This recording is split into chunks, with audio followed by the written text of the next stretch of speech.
Okay, looks like we are live. Make sure. Reclaimer, what is up? You are first.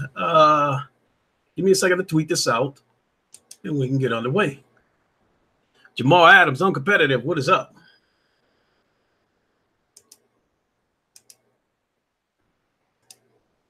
Give it a tweet. Tweet. All right. 5 watching. All right, cool. Thank you everybody for coming. I do realize that Ryan is in a live stream right now, so shout out to him. You know, the last thing I want to do was bump heads with him, but I just got out of work about an hour ago, and I had the option of not going to work today and not, you know, accumulate any points for it. So hindsight is 2020. I should have stayed home. But I decided to get up and go to work. But I guess there was nothing wrong with that because you know, my internet went out last night.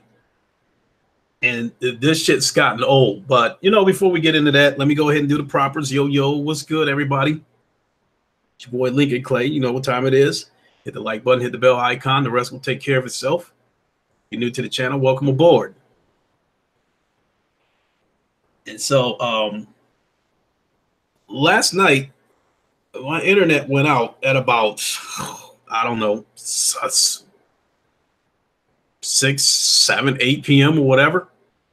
And I didn't get it back until about 5 o'clock this morning, you know, right before I got to get ready for work.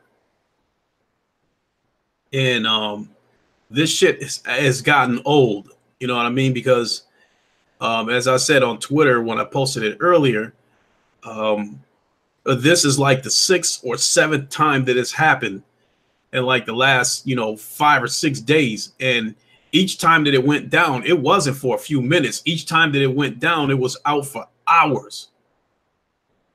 You know, in a couple of instances, it went out, you know, in the evening. It didn't get restored until the next day.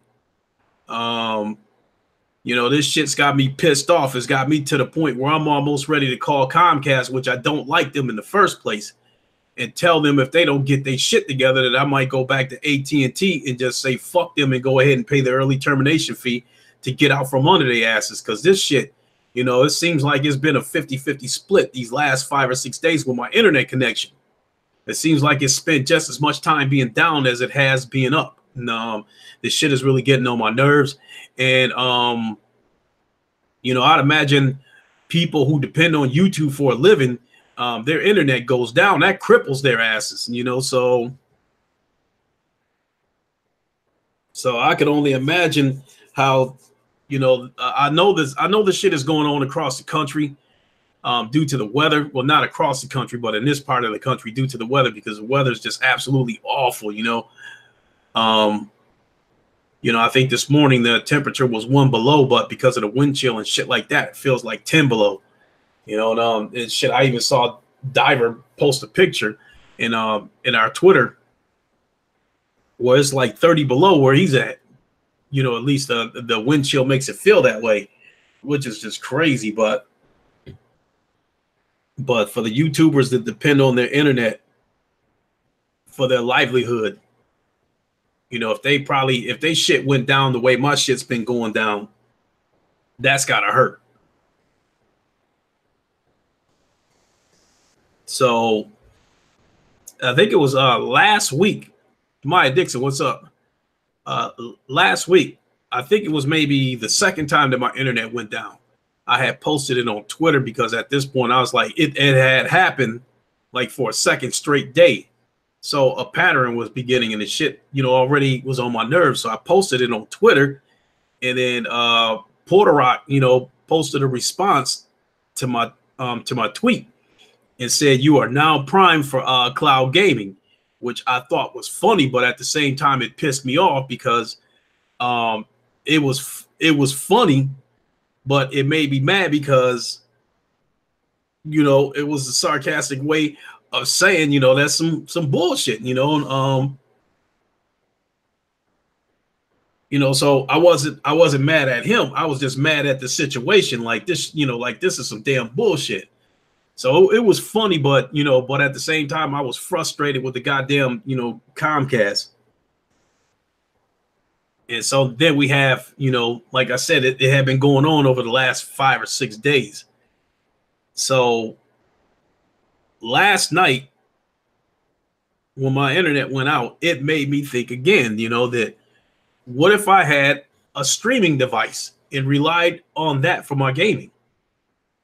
I would have been ass out last night.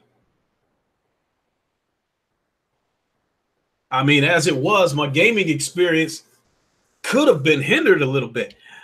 Like yesterday, I did a stream, you know, a game stream where I was playing GT Sport in VR because I was trying to go for a lap record, and I felt so good with the way I was doing that I felt like I could beat that time, and I was going to do it again yesterday. But the internet went out, so I wasn't going to be able to stream it live. So it was my intentions to go ahead and record it, and then, you know, upload it as a video later. But once I got done, you know, I didn't do it because I ran a test race to see what happened. So I just did a little funky race where I went around the track twice. But because GT Sport was not connected to an internet, it would not let me save the race.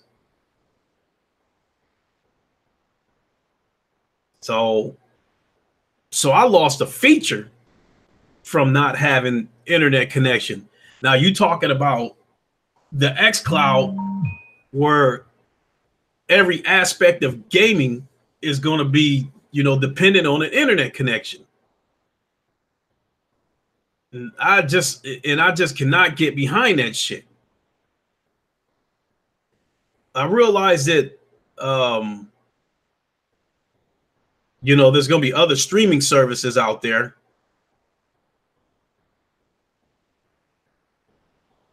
You know, but more than anything, games as a service. I realize there's going to be some other streaming services out there. That's fine if they want to go there, if they want to go that route. I'm not going to get behind it. But what kills me is these fucking X-THOTS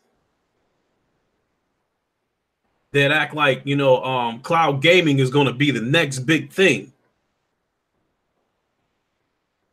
With cloud gaming, what I see with cloud gaming is that you're going to have to pay extra money and take extra steps to get the same experience out of a traditional console. Now, I've been, you know, saying this in so many words that once we reach a point where cloud gaming is your only alternative to gaming, that's probably when I'll be done with gaming for good. You know, if it gets to a point where it doesn't matter which direction I turn, Nintendo, PlayStation, or Microsoft, if it gets to a point where I can turn in any of those directions and the only alternative you have is cloud gaming, I am done. I refuse to get on board with it. But what kills me is these fucking X-THOTS that act like you have no choice but to get on board with it. You know, and it's got nothing to do. I'm not doing any streaming, any game, Jemiah Dixon, exactly. And these X-THOTS, yeah, I don't want cloud gaming to become mainstream, exactly. You want to give it to people as an option, which I don't understand how it's supposed to, you know, make gaming more better. I don't get how it's supposed to be a convenience. I don't get how it's supposed to be a convenience. I don't get how it's supposed to make gaming more enjoyable than a traditional console. But again, you got these fucking X-THOTS, this, you know, holding Phil Spencer's balls and caressing his balls, and will, you know, follow anything that he says. You know, this is the crazy part, and this is how crazy these motherfucking X-THOTS are. When PlayStation Now was out there, they was bashing it for the latency. You know, they was bashing it for the simple fact that it was streaming. that it was, game streaming. But now here come Microsoft getting ready to do that shit. And they jump up and down and celebrate this shit as if Microsoft has already been doing it for the past 10 or 15 years, and they are the leaders of it. They are championing a service that has not come out yet from Microsoft. And it is a form of gaming that has proven to be unstable. But they already act as if Microsoft solved that riddle 15 years ago, and then Microsoft has been doing this shit for 15 years. They haven't even come out with this shit yet. But yet they suck in Microsoft balls and act like, they got the best streaming service out there. They haven't even come out with it yet. Yeah, PLO, the hypocrisy is real. And then here's the funny part about it. Here's the crazy part about it. And this is what really, really kills me with the X-THOTS. When people bash on the xCloud and how they think that this shit is not going to work and how people are not going to get on board with it, they can never offer you a legitimate reason why they think it's going to be a better alternative for gaming. They cannot tell you why it's going to be more convenient than a traditional console. They cannot tell you why it's going to be more fun than a traditional console. All they can tell you is, well, Sony's going to do it. Nintendo's going to do it. Act like because they're going to do it, you have no choice but to fall in line with the shit. These is motherfucking slaves to Microsoft. They is corporate cocksuckers. Just because everybody's doing something does not mean that it is for the good of that purpose. Just because everybody's going to be going into cloud-based gaming doesn't mean that it is good for gaming.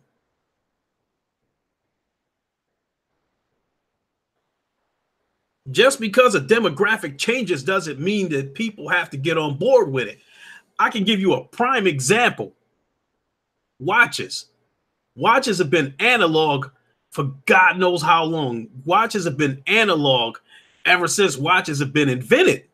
But when I was coming up in the 70s, in the advent of the digital watch came along in the late 70s, when the digital watch was invented, everybody was acting like everybody was going to have to get on board with digital watches, that everybody was going to have to wear digital watches. It didn't turn out that way. The majority of people that wear watches right now still wear analog watches. The only people that wear digital watches are the people that's doing that Fitbit shit, that's wearing that kind of shit. Other than that, most people are still wearing analog watches.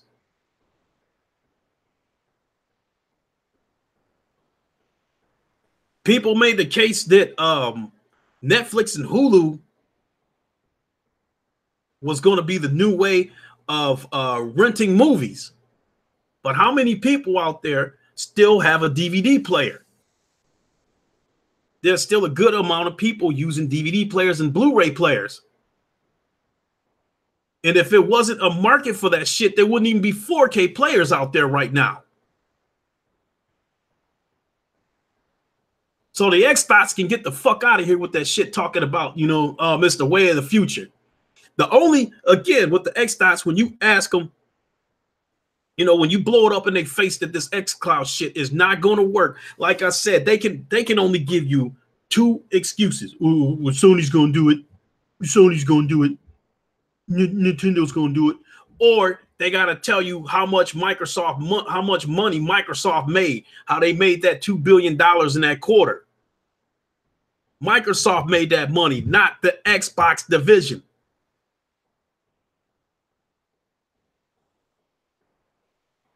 But that's all they can throw in your damn face when Microsoft made $2 billion.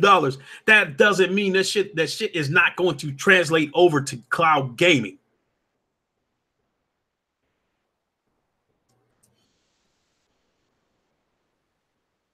And then in terms of the extra steps that I was talking about that you're going to have to go through to play that shit, you're going to need, what's up, Diver? You're going to need an internet fast enough to give you a stable experience. I pay what? I pay $25 a month. I got a promo from Comcast. I pay $25 a month for 25 megs, and then I pay another $11 a month for the rental of a modem. That's still half of what I was paying through AT&T, and I'm still getting more megs through AT&T. I was paying $70 a month for what, like 18 megs.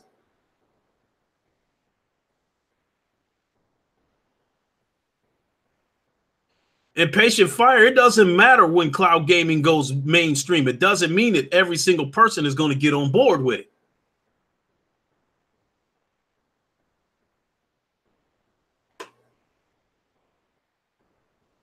Jimmy 2 times, he said if Microsoft and the Xbox division had Sega money, they would have went out of business after the OG Xbox. Yeah, facts. But here's the thing. They're not out of the woods yet, though, Jimmy 2 times, because I truly believe that the future of the Xbox division all hinders on whether Game Pass and this cloud-based streaming is a success. If it is a failure, the console is finished. The next generation will be the last time you see a console with the Xbox logo on it.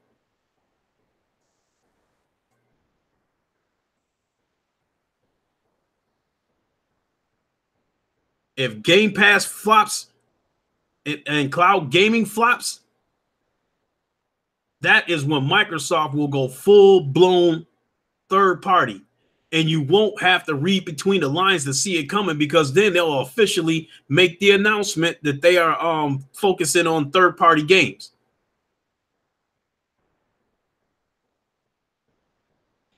Yeah, not only that, Impatient Fire, you're right. If the next Xbox fails like Xbox One, they will be toast.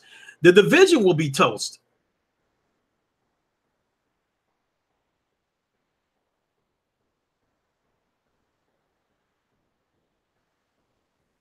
What up, Stardust? What's going on with you? If Microsoft Next Ventures fails, they will be going third party, or they will sell the division outright.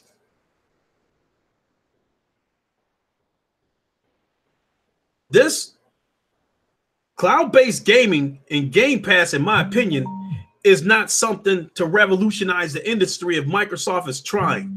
To me, it is desperation. They have to do something to make that division self-sustaining. They have to do something that division has to make money on its own without having to go to Satya Nadella and keep asking them for money. Craig Harris said that in so many words.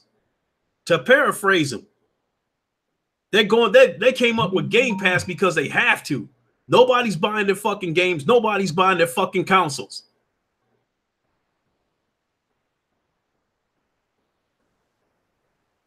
And Microsoft is promoting the games as a service much, much more than the next generation of consoles that's coming out.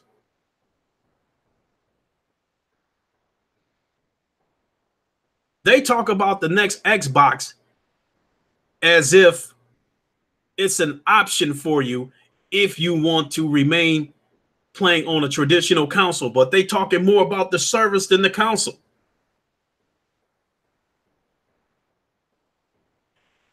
You said, trust me, Xbox will come out swinging, but to you, everything they do is desperate attempts. How they going to come out swinging, Diver? Content-wise, what do they got coming down the pipeline that's going to tear this PlayStation fan base away and bring everybody to them?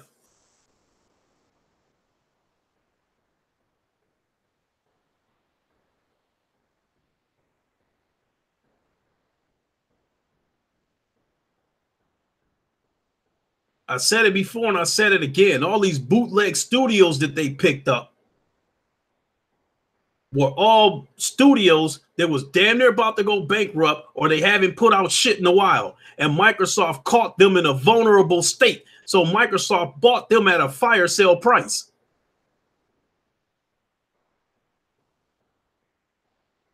And now they about to put them to work, have them making bootleg games. They bootleg developers. They're going to be making bootleg games to fill up Game Pass. They said it,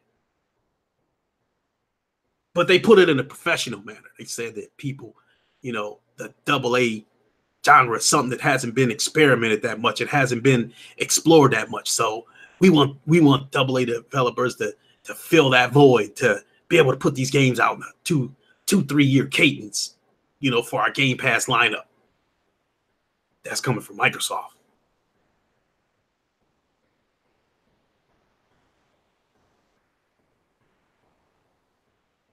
These bootleg developers, in my opinion, was called in to throw some games on Game Pass.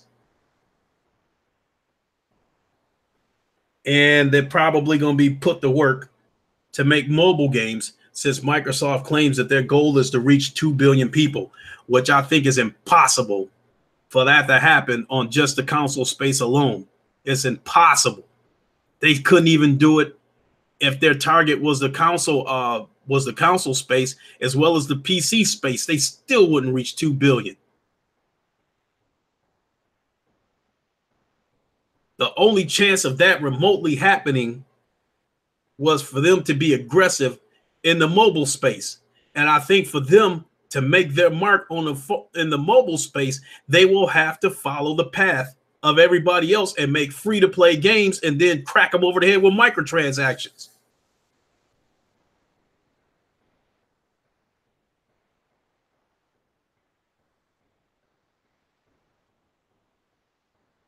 Jimmy, 2 times you said that they'll bring some. They better be bringing some banging AAA blockbusters, or they'll be swinging the air. All they doing, they just go to next generation. They're gonna give you just enough AAA games to keep you invested into the ecosystem. Sony pumped out so many exclusives over the last couple of years that everybody that's bought all those games over the last couple of years is hollering about backlogs, that they haven't had time to finish all those damn games. And somebody like me, I'm sitting here telling y'all that I might not even be able to finish those games before the next generation starts. Because if the next generation of VR launches side by side along with the console, everything that's a backlog game for me now, I may not make it to those games because I will be heavily invested in the next iteration of VR. Riyadh Dewan, you said I should do a live chat with OBJ to Don.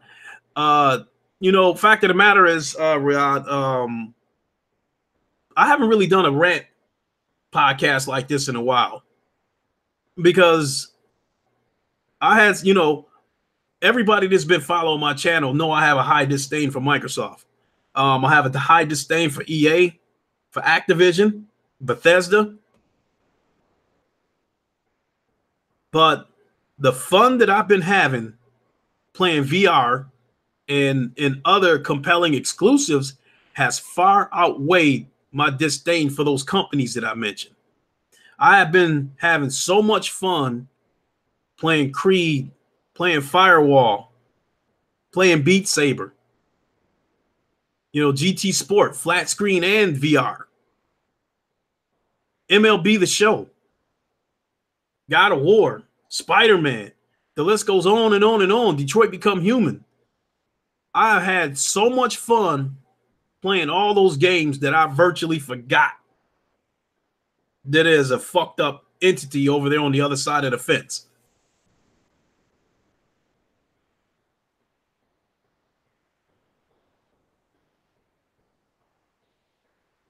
Mushroom Gaming, you say, when I look at gaming, especially third parties, not all, but most of them, their service-based games lack of ideas and good content.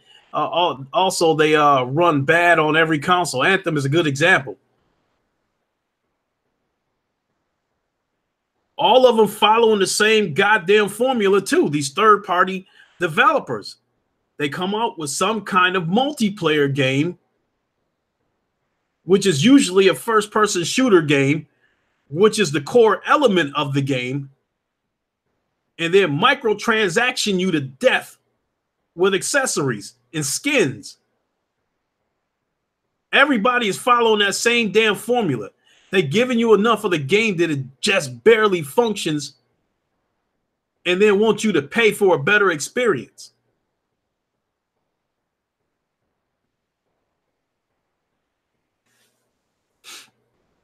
PLO, my PSVR backlog is crazy. My PS4 backlog is insurmountable. Exactly. My backlog on the Xbox are all third-party games. Games like For Honor, that's a backlog game, which is a multiplayer game. So I can come back to that anytime I want. Call of Duty Black Ops is a backlog game as far as I'm concerned, because I don't play this shit. The only reason why I even bought it is because my son wanted it, and the share feature allowed me to have it as well. But I consider that a backlog game because I don't play the shit. And it's also a third-party game that I can play on my PlayStation.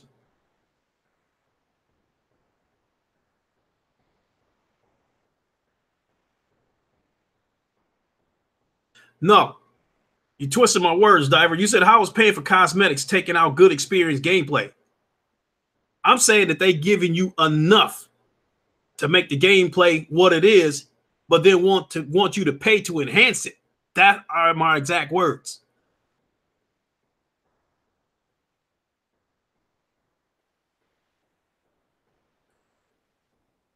Mushroom Gaming, you said, and then they bring a patch, and then the game runs worse, or they just run bad from the beginning. And this gen, especially, third parties were the only ones who mostly did that. This is the one thing that I do believe with these third-party developers. I do think that they are under a hammer to try to get these games out by a certain time, because the publisher is all over their head and they want these games out by a certain time. And I think that's why you're getting these broken games. But in the case of Bethesda, you had one fuck up after another. And then this latest one, they have, a situation where